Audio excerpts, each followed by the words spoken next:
You're tuned into Taiwan Grooves.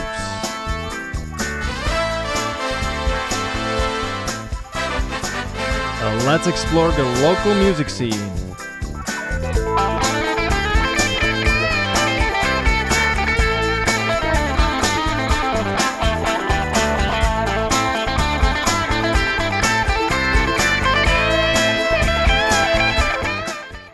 Good day everyone and welcome back. In today's episode, I will have an artist and singer-songwriter from Taichung, Wenwen. She is passionate about integrating her ideas into the work she creates, such as making books and writing songs. In June 2025, she released her first EP, Wakaili, which is written in both Taiwanese and English. Wenwen writes about her personal experiences and relationships, blending them with a tropical feel and a hint of summer. So please put your hands together for Wenwen herself. Hi, my name is Wenwen, and I'm an artist, musician. I make art, I make books, and I make music too. So many talents. And today we have you to talk about music. But first, we will start with how do you get to music? Because originally you studied industrial design? No, I studied illustration. Illustration, right, Yes. sorry. So then you went to study that to New York. Mm-hmm. All right, that's perfect. And you stayed there for 2 years? Yeah. So for the first 2 years, I was in Taiwan because of the pandemic. Oh, for the first 2 years? Yeah, I went back, I think, 2021. Mm-hmm. I left there 2023. I see. Yeah. So, yeah, my background is art. I mean, I've been drawing since I was very young. And I started making music when I was in the beginning of college. Mm-hmm. Yeah. Oh, okay. So you were like, you know what, as an artist, I should be versatile and try to pick up a new skill kind of, and just picked up a guitar and started singing. I've been playing guitar since 12. Okay. And I've always wanted to write and sing and make my own music. But it's not until college I learned how to make demos. Mm-hmm. Yeah, like in Logic Pro. Yeah. So I Oh, think- wow. So you even did that? Like you played with Logic and everything? Nice. Yeah, so before that I was just writing in my bedroom and I never really published anything. But then You decided it's time. yeah, because I heard a lot of Taiwanese bands and they like Sunset Roller Coaster or like Angel Baby. I don't know if you heard of them. So I was like, so that time like bedroom pop is like popular. So Yeah. I just thought maybe I can do it. And then I just started it. Yeah, by making demos. Mm-hmm. Yeah. That's great. I mean, somebody who, kind of goes from drawing and then you're like also writing and making music. That's pretty impressive. Thank you. So then you decided, okay, college time, I want to make music. I want to make it into a file or form where it can be heard online and I can perform it to people. Yeah, like I think I always knew that this is what I wanted to do. And yeah, that's when I got signed to a record label. Oh. Because someone like heard my music and they wanted to sign me. And at that time, I could only write in Chinese. Okay. Yeah, so You started in Chinese. I started in Chinese, yeah. Yeah. Wait, so just a question. So the label kind of like found you? Was it during a performance or did you have a demo out somewhere on Street Voice and the people just contacted you? Is that how it works? I had my music out and then it's actually through a friend. He was working at the company. Oh. And then he was like, oh, you know what? There's a really great producer. Maybe he would like to listen to your music, maybe. So there was like an event and then he invited me. He was like, maybe you should show your music to the producer. Show as in you bring your CD demo? No, just like talk to him talk and to him, send okay. him my music. And And then, and I just did. then he got hooked and he wanted to Yeah. sign you. Yeah. All right. How did that go? It went really fast. I was only like 18, 19 at that time. Yeah, I heard they like to sign people young Yeah. and give them kind of like a direction, Yeah. kind of like a support so they know what to do. Mm-hmm. Hmm. It went really fast, but I'm really grateful I had my parents to look at the contract. So they made sure everything is good to sign. Right. And So there's no tricky things. yeah. So and yeah, I'm glad my parents were there for me because I was like really young. Like I didn't know back then, but 18, 19 to Yeah. sign a contract. Yeah. And then yeah. Sounds scary. I barely signed my name at that point. So how long does like a typical contract go for? Like, do they want what, 4 years, 6 years? It What's was originally I think it was 10 years, Wow. but yeah, but my parents were like, no, let's just make it like 5 years. So Right, 10 years is a long time to commit to anything. yeah, so then we did like a 5-year contract. Right. Yeah. Sorry for being nosy, but I'm just so interested. Like, does it mean that the company gets ownership of your music? Like, do they make all the promotion and do they split the earnings with you, or do they give you something upfront? Like, is there any room for discussion of the deal, or? Not really. We Mm. just split the money. It's all in the contract. Right. You know, let's say, oh, I get 40%, they get 60%, Right, something like that. So, Of any like performance, Spotify music, whatever. yeah. Okay, Yeah. so any, okay, I see. So, what happened? Can I keep asking? Yeah. What? So, I think that's a lot of companies do. You know, they wanted the artists in certain ways, and they wanted me to keep writing Chinese songs back Hmm. then. But back then, I was exploring. I wanted to write in English Right. because there's so many Taiwanese bands that write in English. Mm. My friend Moondy Shake, they also do that. Yeah, shout out to Monday So Shade. yeah, so at that time I was like, why don't I try to write in English or mix both languages? But then my my company, they're like, no, you have to go to China. Like that's Oh, they already had future figured out for you. yeah, So they're like, that's your place to like be. English is not gonna catch on. No, yeah, they didn't even mention Taiwan. They're like, yeah, like just go there. That's how artists make money in Taiwan. Right, I heard that. Yeah. Yeah, so that happens a lot in Taiwan. So you have either that route or you shift to English and you have rest of the world open up. Yeah, so I was like, oh, okay, it's not working. Yeah, so Wouldn't there be a room or like time to just do both? Kind of like write Chinese for them for label and then come out as a solo artist for your own English thing? Or that doesn't work like that? yeah, it doesn't work like that. Yeah, once you sign to a label, your music just anything you produce. You cannot have little like under pillow hidden tracks that nobody can see. I mean, I've always been writing, even they told me not to. So I've always just been writing my own songs, and yeah. Yeah, I get it. I mean, there's these things like companies can make a star, I guess, because they have the know-how, they have the resources, they can help out with some limitations. So there's pros and cons, just like anything. All right, so then kind of you guys separated on good terms, everything okay, and you come out as a solo artist. Yes. Were you always planning on doing a solo thing, or did you ever like imagine having a part of the band? People play your music with the whole. Because I saw your performance once at the Witch House with Moonly Shake. Yes. Beautiful voice, by the way. And yeah, so it was just you on the stage.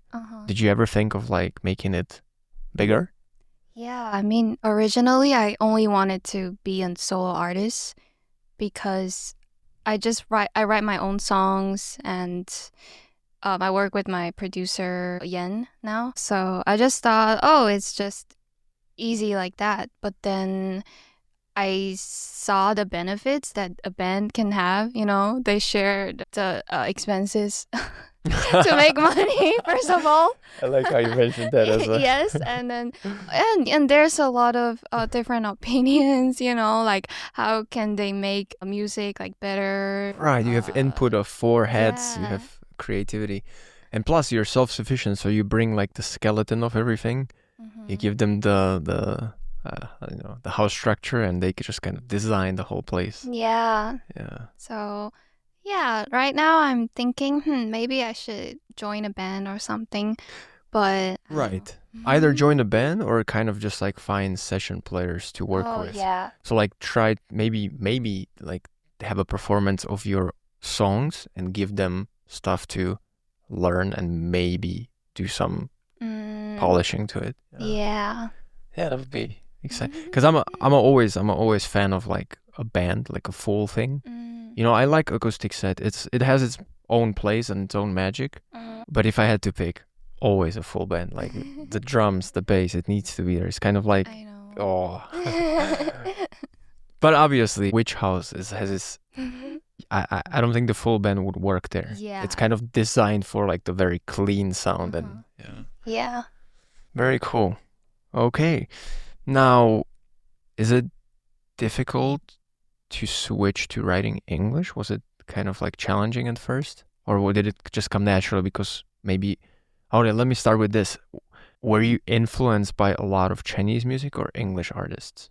Mostly English artists. Right, because then you have the input of English. So like Yeah. writing it maybe also helped a little. Yeah, because I think for a lot of Taiwanese artists growing up, we listen to a lot of American artists. Yeah, artists that sings and write in English. So give me some names, some of your influences.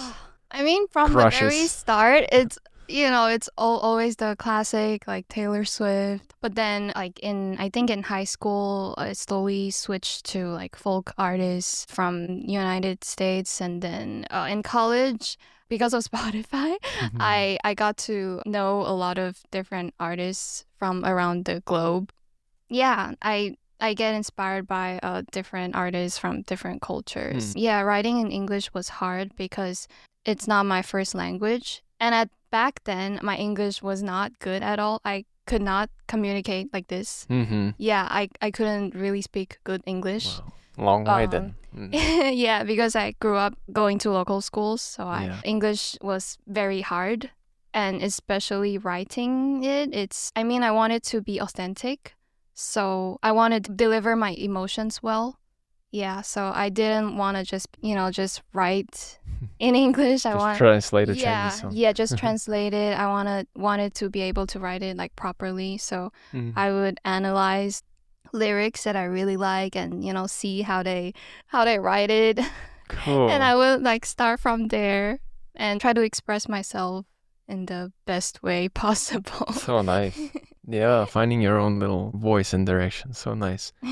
Do you have any, speaking of like analyzed lyrics, did you find somebody's lyrics or artist who like kind of like spoke to you and really has a unique style to you in your eyes? Yeah, I really like Jessica Pratt. Jessica Pratt, okay. I don't know if you heard of her. I never heard her music. I'll fix that. Yeah. She's a folk artist from the US, and she writes like beautifully. So I really resonate to her music. Right. And I think her first album, she released it when she was like 25, and she was already like so mature. I really look up to her a lot. And a bunch of other artists as well, but her lyrics is probably like really stand out in your Yeah. mind. So good. Okay, I'll listen to Jessica Pratt. So you have released an EP recently. Yes. Okay. Since you've been writing for a while, do you still have like a pile of material that is just waiting to be kind of looked at and recorded? Or is that old era that you don't want to go back to and just try to write new things all the time? I've always been writing new things all the time. But I think this year I write a lot of and produce a lot of music. I just haven't recorded, but I'm looking forward to it. At home you record it kind of, and you play with Logic, you make all the arrangements, everything. Yeah, and then yeah. it's just ready for studio to be served and Yeah. everything. Yeah. So before I would talk to my producer, Yen, we would arrange music together. But since he's so busy now Oh and yeah, I live he's in Taichung, I don't live in Taipei, so I just distance. Yeah. yeah, so I just make everything by myself nowadays, but I still communicate with him, whenever I'm sure I want this music to put out. I would come here and we would talk about it, and maybe he would fix something for me. And yeah. All right, so still consult with him, like give him stuff and hey, make it better. Very good. Basically, yes. Very good, very good. Yeah, he's a talented dude. Yeah. All right, before we get into your specific EP and songs, what do you think inspires you the most to write? Like, is it just daily life? Is it relationships? Is it nature? Do you have any specific source where the inspiration comes from? Yeah, I think it's just very personal, Mm. about my life, my relationships with people, Mm-hmm. and yeah, and about nature. A lot of the new stuff I'm working on is about looking from another perspective, and it's more about like nature and experiences with other people, not just with people I'm intimate with. Mm-hmm. So, yeah. Good. So, since you've been writing for a while, you said 12 playing guitar, and then I guess you started writing shortly after that. Do you think maybe useless question to ask, but do you see how your like music has changed compared to perhaps when you're working with the label compared to now?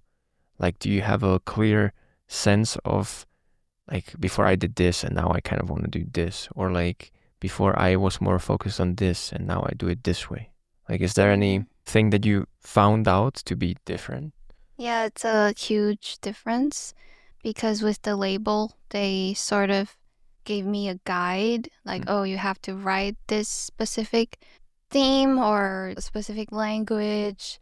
Wow, And so it's like very structured, like guideline. It's not like you bring 7 songs and they pick one or two and then kind of like edit it, kind of like a book writing, publishing or something. they wanted me to write like 50 songs in a month. It's crazy. Wow. Like every month. And I was like, how is this possible? But they were like just pushing me and they were trying to make me write like a structure for the album. And well, not really. I mean, I've always been busy, but that time I didn't really listen to them because it was just impossible. I was a student and I got so many things to do. So I did, Oh, that was on top of studying. It wasn't a full-time thing. yeah. Oh, And I was like, oh, come no way. on. Yeah. But it was a challenge. I learned how to make better demos, I guess. And yeah. All right, so there's some benefit from it. You gained some Mm. experience for sure. Yeah, definitely. Cool. Because I had a Korean singer-songwriter here called Delight, Oh. and she said that like she's crazy talented, and she said she writes on average 1 song a day. But think about it, even 1 song a day, which is like I would say just top whatever percentage of people can do that, it still doesn't get the target of 50 a month. That's crazy. Yeah, that was funny.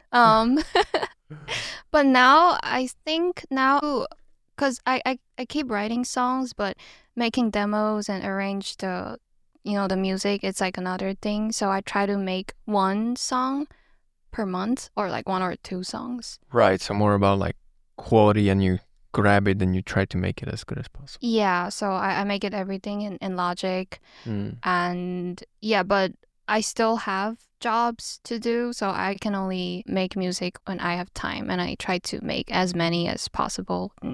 Yeah. So how do you balance making music with art? Do you still do something with art, design, illustrations? With my current jobs, no, but I've always been applying to like art fairs, like book fairs, so that's like another challenge for me. I sort of like push myself to make books because of, the book fairs and Right. yeah. So that like art and music is like my part-time thing now. And passion. And passion, yes. So you hope to make it a full-time thing? I don't know if I can do this in Taiwan, but I think it's fun to have. It's not fun. It's like pretty tiring to have.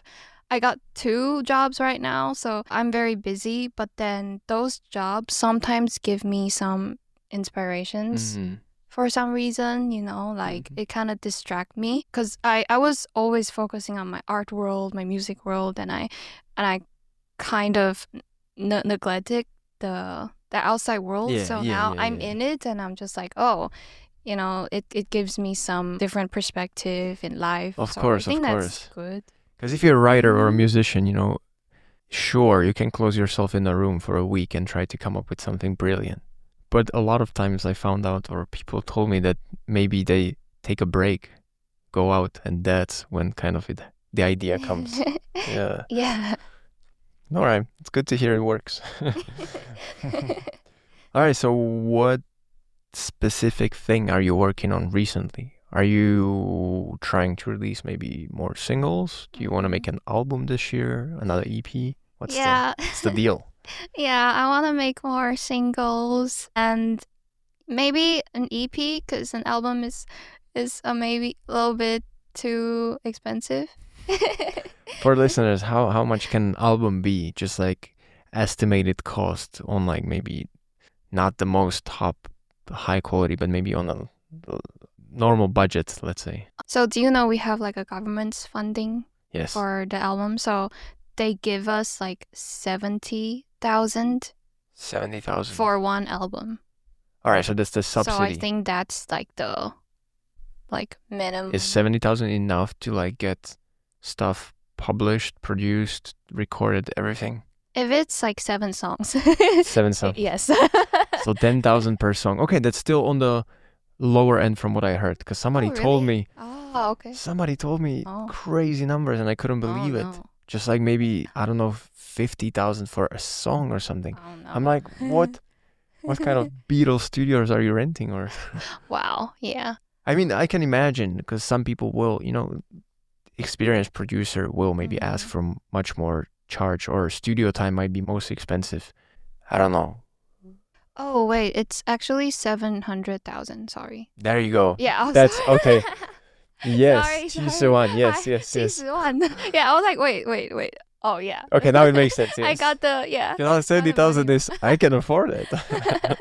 Yeah, 70,000. Nope, 700,000. 700,000, yes. 700,000, okay. Yeah. So I think that's the minimum, so. Right, and that's 7. Yes. So yes, that's 100,000 a song, basically. Oh, yeah. 100,000 a song. Yeah, so that's pretty good. That's 3,000 USD per song. Yeah, so I think that's doable. A huge investment. That's doable. But okay, as somebody who has never recorded or put out anything, like what's the most expensive part? If you can do a lot of stuff in Logic, let's say if you have recording, if you have microphone home or like decently sounded room, or okay, you even pay studio, you go there and you kind of like know what you want to do, you practiced it, you're ready to just get it done. Where is the 100,000? Like what's the most expensive part that eats up the 100,000? I think usually an artist, they would hire producers to do it, to arrange the music, to get all of the like drummers, bassists, guitarists together, and so they'll find you people behind, like, to make it everything. Okay. Yeah, that from what I've heard. So right, so those people need to take something. Okay. Yeah, I mean, if you're a band, it's kind of different, but right. For a solo artists, I think they find producers, and it's kind of expensive to. Yeah, because so the studio time, producer of mastering, mixing, and then finding people to like fill in the whole sound. Yeah, so and mixing and mastering, that's like another expense. Right. That's also very expensive. Yeah. Now, let's just say that you were to make the whole thing kind of yourself, or like you go to Goyen's house and you record it there, you work on it, you mix it, master it. He does all the drums, bass, trumpet, Mhm. whatever in Logic. Mm. So you get everything done. Would it be possible to just get on just the time you spend on it? Like, Yeah. Then there will be no expense. okay. Yeah. So that's also doable. But Koen is super busy, so it's not doable. Yeah. Yeah, but he always tells me to record in a studio. Always. Yes. Like for vocals, For vocals, really? for drums, for guitar, always in a studio. And I didn't believe him. I was like, I kind of like the bedroom sound, like the lo-fi sound if I record in. So there, he can hear the difference big time.